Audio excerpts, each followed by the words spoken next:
Shawn, what do you think the keys to victory are for Brock Jarvis? I haven't seen a good jab from Brock. And as tall as he is, he needs a jab, especially against Keith. Keith uses this rhythm, and then he goes off of that rhythm and he starts to do different things. The jab really just stabilizes the opponent. That would be a key. He doesn't really have that jab. I think that to say three keys, maybe one would be aggressive. Continue to be yourself. Can't change who you are, and be responsible defensively. Yeah, he keeps his hands up really well. So I do think that a lot of what Keith throws could get parried off by the hands of Brock. But I think more than anything, he's got to be aggressive. Yeah, he's got to be himself. Does Keith Thurman beat Tim Zoo? Y'all seen me say this once before that I felt that he would beat Tim.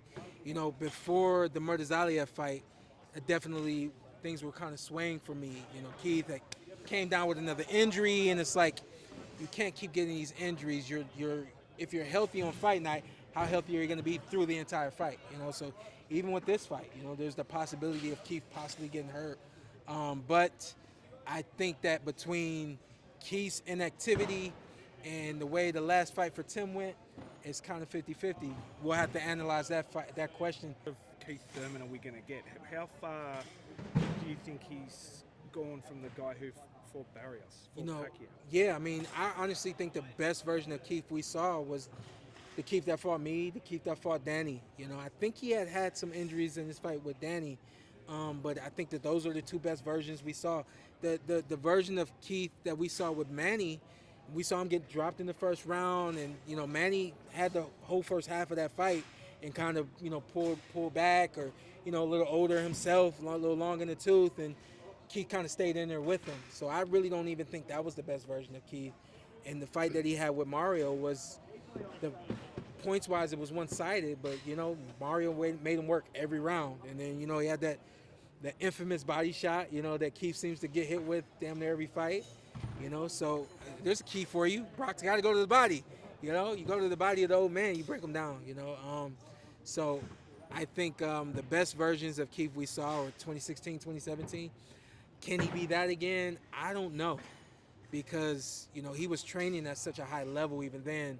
I think now he kind of coasts himself through training to keep himself healthy and fit and things like that. So I don't know. I think we'll see, man. I don't know what grade I can give Keith now. I don't know if I can't imagine he's a A+ fighter the way he used to be. I can imagine him being a B+ fighter now. I think even a B+, B- fighter beats Jarvis. Does that beat Zoo? I don't know. I think Brock is able to make adjustments on the fly in a fight, especially without his trainer there now. Most fighters aren't. Most fighters, you kind of are who you are. If you haven't seen Brock make adjustments to this point, don't expect him to make adjustments now. That's just not a part of his nature. That's not who he is. So I think I think that's a bad game plan to come in and kind of, we'll see what he's presenting us and we'll go from there. I don't like it. Shawn, you've been in there with Keith. We've all Long know time ago. Long time ago. we know him as obviously a really, really good boxer, but he can crack, and a lot of people probably don't acknowledge that. Can you just talk about his power and even more so his delivery system of that power? Oh man, that's the kind of the key for Keith. It's his delivery. He's always been kind of a wide puncher, and with that wide punch, that wide technique, he brings his whole body into the rhythm and technique of the punch, which I think is. I saw Keith knocking guys out when we were 15, 16 years old. The power that he has is real. I think we saw it kind of fade away at 147 pounds. I think a lot like me, he just kind of became more of a boxer and more of a point fighter.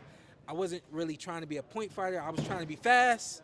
And I think now at 54, I think we'll see that power come back as it used to be. Yeah. Tim Zoo, Joey Spencer.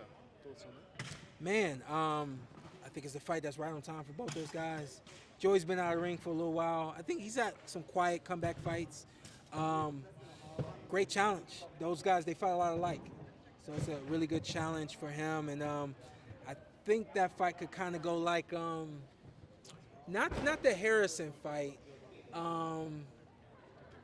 Who was that he fought? Mendoza fight. I think that one could kind of go like the Mendoza fight. He's sitting back here winking at me like he's the guy now all of a sudden. Yeah, I think it could kind of go like the Mendoza fight where, you know, they're on the same level, but Tim just kind of pulls away. We'll see. Thanks.